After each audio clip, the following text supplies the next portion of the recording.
Hello student, I am Sunita Jha. हम कर रहे हैं क्लास 7 मैथ्स का चैप्टर 10 एल्जेब्रिक एक्सप्रेशन और ये हमारे वीडियो का पार्ट 4 है। स्टूडेंट, हम कर रहे हैं आपकी बुक के पेज नंबर 162 के ट्राई दीज। तो हम स्टार्ट कर देते हैं। देखिए यहाँ पे आपको क्या करना है, what are the term in the following expression. ये जो एक्सप्रेशन है इसमें टर्म कौन कौन सी है, show how the term are formed, और आपको बताना है कि ये टर्म बनी किस तरह से है, और ड्रॉ अ ट्री डायग्राम, और आपको ट्री डायग्राम भी बनाना है। तो भाई इस क्वेश्चन में आपको क्या क्या करना है, ये जो एक्सप्रेशन है इसमें आपको टर्म फाइंड करनी है और आपको ये भी बताना है कि ये टर्म बनी कैसे है, और आपको ट्री डायग्राम भी बना के बताना है। अब देखिए सॉल्यूशन में हम क्या करेंगे, सबसे पहले हम एक्सप्रेशन लिख लेते हैं 8y + 3x²। ये एक्सप्रेशन हमारे पास है। अब हम इसकी टर्म ढूंढते हैं कि इसमें टर्म कौन कौन सी हैं। Term in the following expression, तो इस एक्सप्रेशन में टर्म है एक 8y है और एक है 3x²। तो देखिए 8y, आप एक टर्म है हमारे पास 8y, ठीक है। दूसरी टर्म है हमारे पास 3x², ठीक है। ये दो टर्म हमारे पास है। अब देखिए how the term are formed. अब हमें ये बताना है कि ये जो टर्म है ये बनी कैसे है। तो पहली टर्म आप ले लीजिए 8y। तो 8y कैसे बनी है, फर्स्ट वी ऑब्टेन्ड y, ठीक है। सबसे पहले आप लिखिए फर्स्ट वी ऑब्टेन y। पहले हमने y को लिया, then y multiplied to 8, then y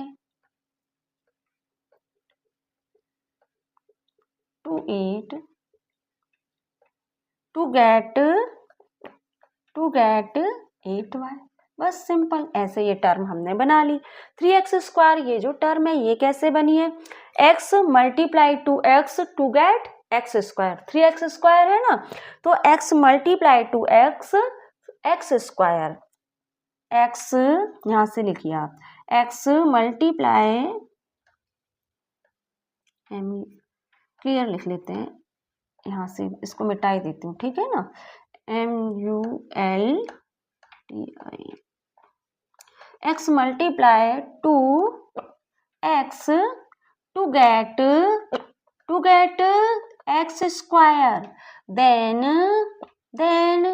x² multiply x² multiply to 3 to get 3x², ठीक है। इस तरह से हमने ये टर्म भी फाइंड कर ली। किस तरह से बनी, हमने लिख दी दोनों टर्म।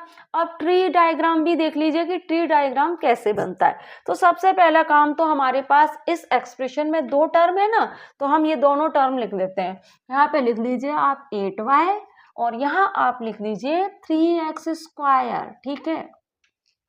और आप इसके कर लीजिए फैक्टर।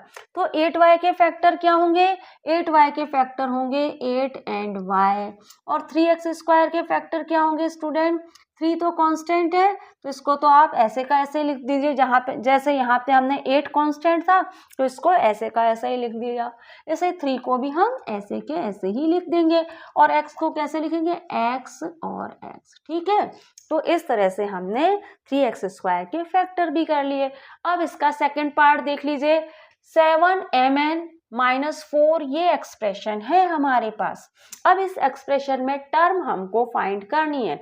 तो देखिए एक टर्म क्या है, 7m और n, एक टर्म है 7mn -4, ये क्या है हमारे पास, सेकेंड टर्म है, ठीक है।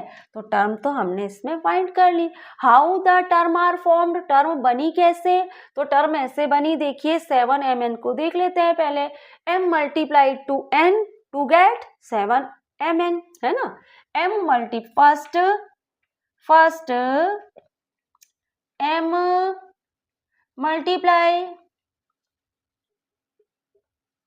Multiply 2n to get mn, then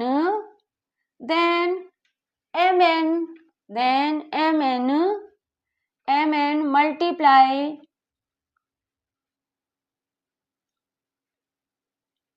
multiply to 7 to get 7mn। जैसा यहाँ पे है वैसा ही आपको लिख देना है। तो आप इस तरह से बता सकते हैं कि ये टर्म किस तरह से बनी। -4 देख लीजिए। अब -4 को आप कैसे लिखेंगे, ये तो एक कांस्टेंट है, तो ऐसे लिख लीजिए आप -4 is a constant and a term. इस तरह से आप लिख सकते हैं इसको, -4 is a constant and -4 is a term. ठीक है, इस तरह से लिख लीजिए। आगे चले, इसका ट्री डायग्राम बना लीजिए। टर्म कौन कौन सी है, 7mn टर्म है। ठीक है, 7m और n ये एक टर्म है। ठीक है स्टूडेंट। अब और कौन सी टर्म है, -4 एक टर्म है। ठीक है, अब इसका फैक्टर कर लेते हैं। इसके फैक्टर क्या होंगे, एक तो 7 है। ठीक है, एक फैक्टर क्या है 7, एक फैक्टर है m, दूसरा फैक्टर है n। और -4 के फैक्टर नहीं होंगे क्योंकि 4 क्या है, -4 एक कांस्टेंट है और कांस्टेंट के फैक्टर नहीं होते। टर्म थी तो टर्म हमने लिख दी, फैक्टर इसके करने की जरूरत नहीं है। तो देखिए आपने ये जो ट्राई दीज था पेज नंबर 162 से, इसके हमने एक्सप्रेशन 1 और एक्सप्रेशन 2 तो कर लिए। अब एक्सप्रेशन 3 हम हमारी अगली स्लाइड में देख लेते हैं।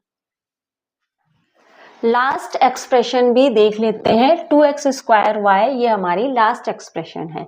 अब इस एक्सप्रेशन में टर्म कौन सी है भाई, ये तो एक ही टर्म वाली एक्सप्रेशन है, तो यहाँ पे टर्म हमारी 2x² होगी। और ये एक मोनोमियल भी है। मोनोमियल क्या होते हैं, वह जिनके पास एक ही टर्म हो। तो ये एक्सप्रेशन भी है, टर्म भी है और एक मोनोमियल भी है क्योंकि इसके पास एक ही टर्म है। ठीक है, तो टर्म हमने लिख ली। How the term 2x² are formed, 2x² किस तरह से बनी है ये आपको बताना है। तो हम यहाँ पे इसको किस तरह से लिखेंगे, x² मल्टीप्लाई बाय y। आप लिखिए सबसे पहले x²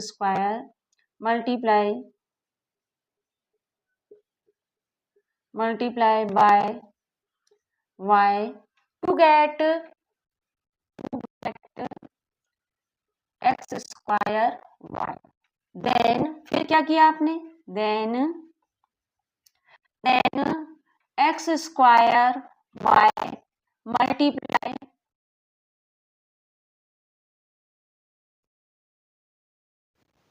टू गेट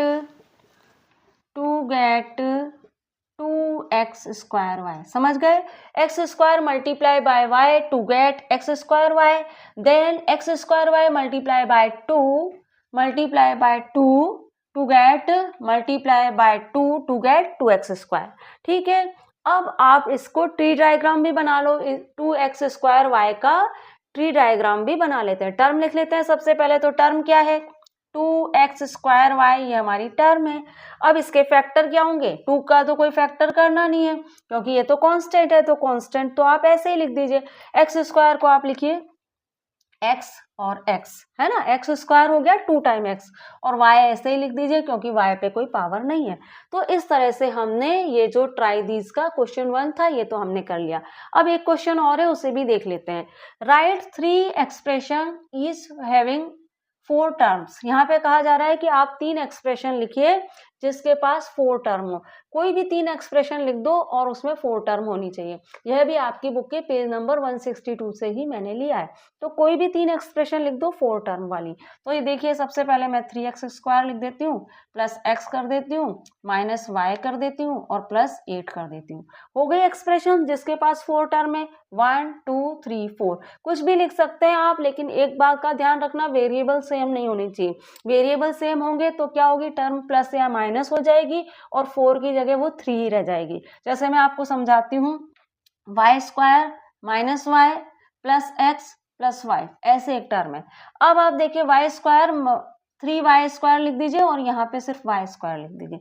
अब ये एक टर्म है मेरे पास। 3y² में से y² को माइनस करूंगी तो मेरे पास तो 2y² आएगा प्लस x प्लस 5। ठीक है। तो ये क्या थी, पहले ये 4 टर्म से 3 टर्म में कन्वर्ट हो गई। तो आपको इस बात का ध्यान रखना है कि वेरिएबल सेम नहीं होनी चाहिए। यहाँ पे वेरिएबल सेम थे ना दोनों, तो ये टर्म फिर 4 टर्म नहीं रही, ये 3 टर्म हो गई, क्योंकि 3y² में से y² गया तो 2y² बचा हमारे पास। ठीक है ना, समझ रहे हैं ना। तो आपको वेरिएबल अलग डिफरेंट रखने हैं, इस बात का ध्यान रखना है। अब और कोई टर्म लिख लीजिए, z³ प्लस, और क्या लिख सकते हैं, 2y माइनस x माइनस 5, इस तरह से लिख लीजिए, ये सेकेंड टर्म हो गई। और क्या लिख सकते हैं, x³ प्लस x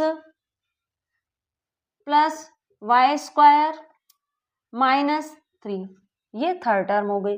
ऐसे कोई भी टर्म बना सकते हैं आप, बस आपको इस तरह का ध्यान, इस बात का ध्यान रखना है कि वेरिएबल सेम ना हो। वेरिएबल सेम होंगे तो फिर ये टर्म 4 टर्म की जगह 3 टर्म हो जाएगी, क्योंकि वो प्लस या माइनस हो जाएगी, तो वो बन जाएगी 3 टर्म। ठीक है स्टूडेंट, अब हम क्या करते हैं, आपके बुक के ट्राई दीज के पेज नंबर 162 से ही एक क्वेश्चन और ले लेते हैं।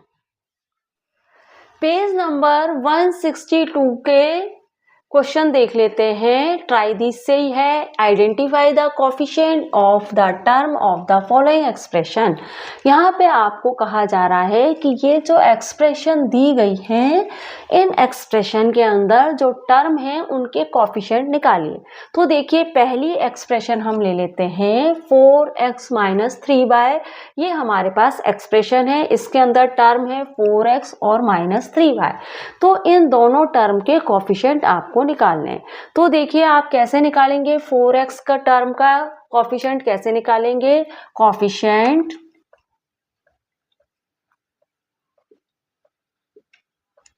ऑफ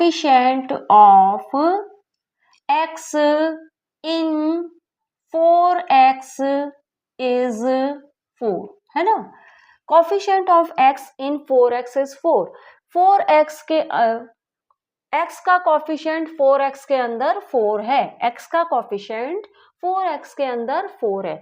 आप ये ध्यान रखिए कि आप जो नंबर है उसका कोफिशिएंट नहीं निकालेंगे। ऐसा नहीं कि आप ऐसे लिखने बैठ जाए, coefficient of 4 in 4x is x। ठीक है, कोफिशिएंट निकाला जाता है वेरिएबल का, ऐसे नहीं निकालेंगे कि coefficient of 4 in 4x is x। ठीक है, इस बात का ध्यान रखेंगे। अब टर्म सेकंड देखें, माइनस 3y। तो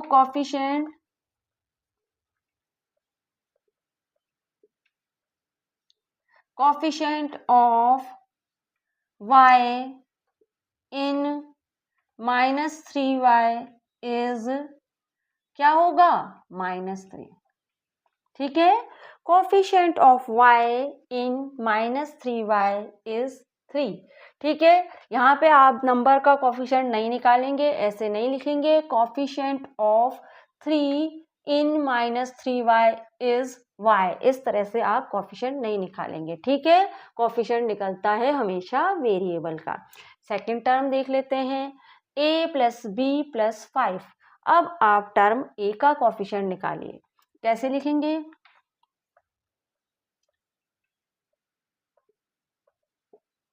कोफिशिएंट ऑफ a इज 1। ठीक है, अब टर्म b का कोफिशिएंट निकालिए,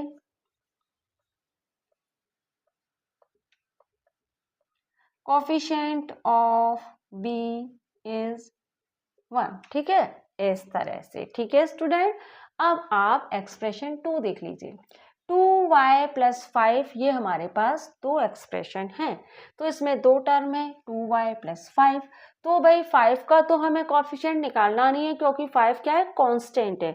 तो ये ध्यान रखिए कि नंबर का भी कोफिशिएंट नहीं निकाला जाता है और कांस्टेंट का भी कोफिशिएंट नहीं निकाला जाता है। ठीक है, तो 2y सिर्फ टर्म जो है उसका कोफिशिएंट निकालना है, 5 का कोफिशिएंट तो निकालना ही नहीं है, क्योंकि ये एक कांस्टेंट है। अब देखिए, coefficient of y, coefficient of y in 2y is 2। ठीक है, coefficient of y in 2y is 2। आप इस तरह से कोफिशिएंट नहीं निकालेंगे, coefficient of 2 in 2y is y, ठीक है, क्योंकि नंबर का कोफिशिएंट हम नहीं निकालते। क्लियर हो रहा है। इन टर्म, ये वाली टर्म देख ले, इन 2xy, ये टर्म भी है, एक्सप्रेशन भी है और एक मोनोमियल भी है। अब 2xy जो हमारी एक्सप्रेशन है, इसमें आप कोफिशिएंट कैसे निकालेंगे? आपको x का भी कोफिशिएंट निकालना है, आपको y का भी निकालना है कोफिशिएंट, और xy का भी कोफिशिएंट निकालना है। तो x का भी निकालेंगे, y का भी निकालेंगे और xy का भी निकालेंगे। तो सबसे पहले आप xy का कोफिशिएंट निकालिए, ठीक है। कैसे करेंगे हम यहाँ पे करते हैं, ठीक है।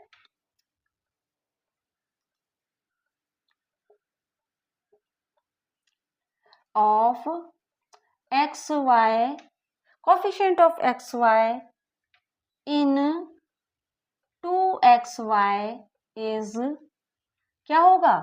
2xy में xy का कोफिशिएंट क्या होगा? 2, क्योंकि कोफिशिएंट क्या होता है? रिमेनिंग पार्ट ही तो होता है। तो xy का कोफिशिएंट क्या होगा? 2 होगा। आगे लिखिए। अब मैं y का x का कोफिशिएंट निकाल लेती हूँ, ठीक है। Coefficient of x in 2xy is, कितना होगा? x का कोफिशिएंट क्या होगा? x को ले लीजिए, बाकी का जो रिमेनिंग पार्ट है वो कोफिशिएंट होगा, तो 2y बचा। x के अलावा जो रिमेनिंग पार्ट है वह कोफिशिएंट हुआ, क्योंकि x का 2xy में x का कोफिशिएंट निकाल रहे हैं, तो 2y कोफिशिएंट हो जाएगा। अब आगे देखिए, कोफिशिएंट ऑफ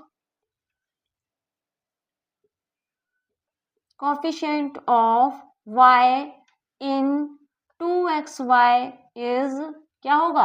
और y का कोफिशिएंट क्या होगा? 2x। तो इस तरह से हमने 2xy का कोफिशिएंट निकाला।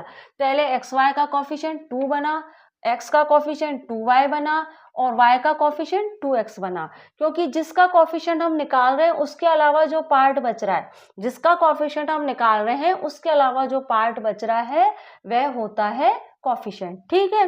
तो इस तरह से स्टूडेंट हमने आपकी बुक के ट्राई दीज पेज नंबर 162 से कनेक्टेड क्वेश्चन कर लिए हैं। अब मैं पेज नंबर 164 से कनेक्टेड क्वेश्चन भी आपको करा देती हूँ। स्टूडेंट, पेज नंबर 164 के ट्राई दीज करने से पहले कुछ मैं क्लियर कर देना चाहती हूँ, क्योंकि पिछली स्लाइड में मैं आपको बताना भूल गई थी। तो देखिए, यहाँ पे a जो एक टर्म है और b जो एक टर्म है, इसका कोफिशिएंट मैंने आपको क्या बताया था? 1 बताया था इसका coefficient. Coefficient of a is 1, coefficient of b is 1। क्यों बताया था a का कोफिशिएंट 1 और b का कोफिशिएंट 1? क्योंकि आप देख रहे हैं कि a और b दोनों वेरिएबल है और इनके साथ कोई दूसरा वेरिएबल तो है नहीं। इस टर्म के साथ भी कोई वेरिएबल नहीं है और इस टर्म के साथ भी कोई वेरिएबल नहीं है, और कोई नंबर भी नहीं है इसके साथ। इस टर्म के साथ भी कोई नंबर नहीं है, इस टर्म के साथ भी कोई नंबर नहीं है। तो ऐसी कंडीशन में जब कोई ऐसा वेरिएबल है, कोई ऐसा लेटर है जिसके साथ पास न तो कोई नंबर है और न ही कोई वेरिएबल है, तो इसका मतलब यह माना जाता है कि ये 1a है, ठीक है। इस लेटर के साथ भी ना तो कोई वेरिएबल है और न ही कोई नंबर है, इसका मतलब क्या है? ये 1b है। तो ये 1a है, ये 1b है, इसलिए इसका कोफिशिएंट 1 आया है, ठीक है। आपको अच्छे से क्लियर कर दिया है, पिछली स्लाइड में आपको बताना भूल गई थी, तो ये भी आप समझ लीजिए। क्योंकि हमारा कोफिशिएंट 1, a का कोफिशिएंट 1 आया था और b का कोफिशिएंट भी 1 आया था। तो क्यों आया? क्योंकि ये 1a और 1b है। तो a का तो कोफिशिएंट हम निकाल रहे हैं, तो a तो हम लिखेंगे नहीं। कोफिशिएंट क्या आया उनका? 1। a का कोफिशिएंट आया 1 और b का कोफिशिएंट भी 1 आ गया, ठीक है। अब देख लेते हैं, classify the following expression as are monomial, binomial, trinomial और पॉलिनोमियल।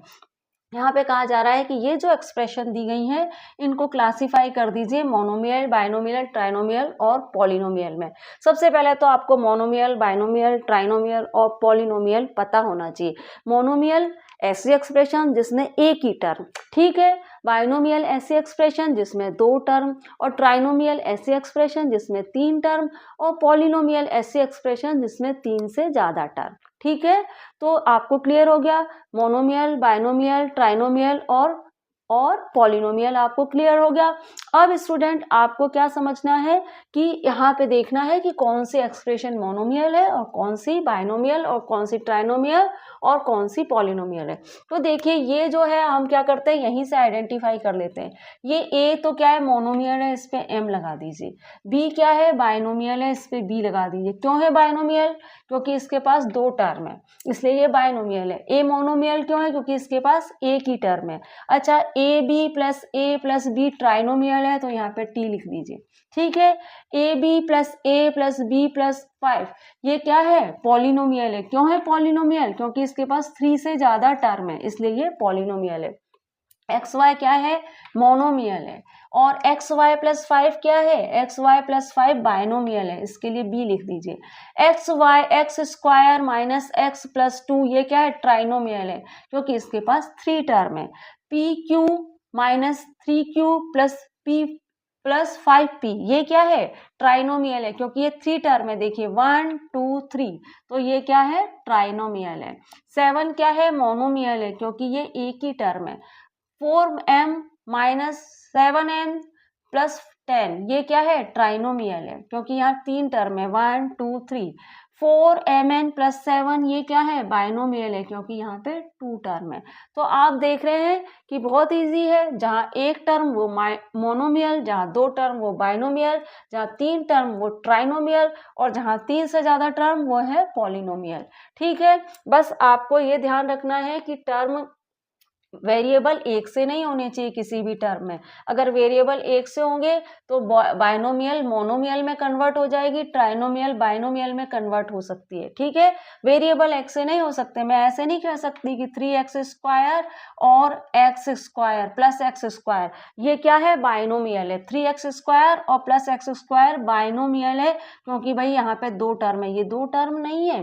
ये तो यहाँ भी स्क्वायर है यहाँ भी स्क्वायर है तो ये 2 टर्म कहाँ हुए? ये तो 4x स्क्वायर हो गया क्योंकि आपको पता है एक्स स्क्वायर के पास अगर कोई नंबर नहीं है इसका मतलब यहाँ 1 है ना। एक्स स्क्वायर के पास कोई नंबर नहीं है इसका मतलब ये 1 है। और 3x स्क्वायर में से जब 1x स्क्वायर ऐड किया तो ये तो 4x स्क्वायर हो गया। और ये 4x स्क्वायर क्या है? ये तो हो गया मोनोमियल। ठीक है, तो आपको ये ध्यान रखना है कि किसी भी एक्सप्रेशन में जो वेरिएबल है वो सेम नहीं होने चाहिए। वेरिएबल सेम होंगे तो क्या होगा? बाइनोमियल मोनोमियल में कन्वर्ट हो सकती है, ट्राइनोमियल बाइनोमियल में कन्वर्ट हो सकती है। आप यहाँ देख रहे हैं किसी भी एक्सप्रेशन में वेरिएबल सेम नहीं है। अब यहाँ पे हम क्या करते हैं, जितनी भी मोनोमियल है वो लिख लेते हैं। ठीक है, सबसे पहले जितनी भी मोनोमियल है वो लिख लेते हैं।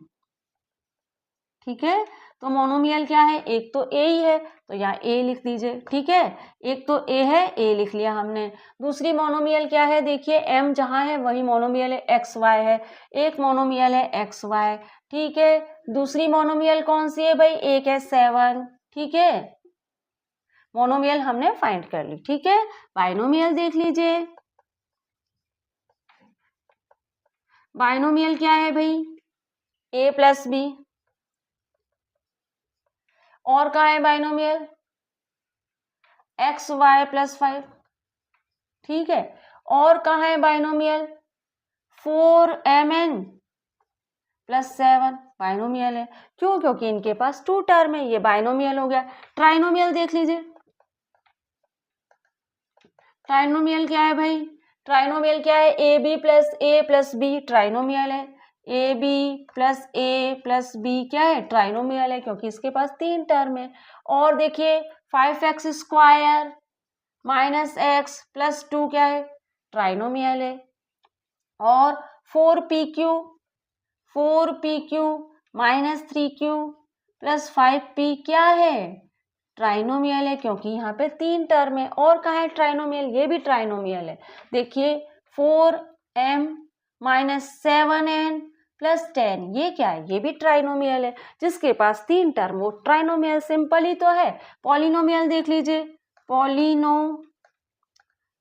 पॉलिनोमियल क्या है? जिसके पास 4 टर्म वो पॉलिनोमियल। तो 4 टर्म तो सिर्फ यहीं पे है, आप देख रहे हैं क्या है? ए बी अच्छे से लिख लेते हैं। ए बी प्लस ए और क्या है? प्लस बी और -5, ये क्या है? पॉलिनोमियल है।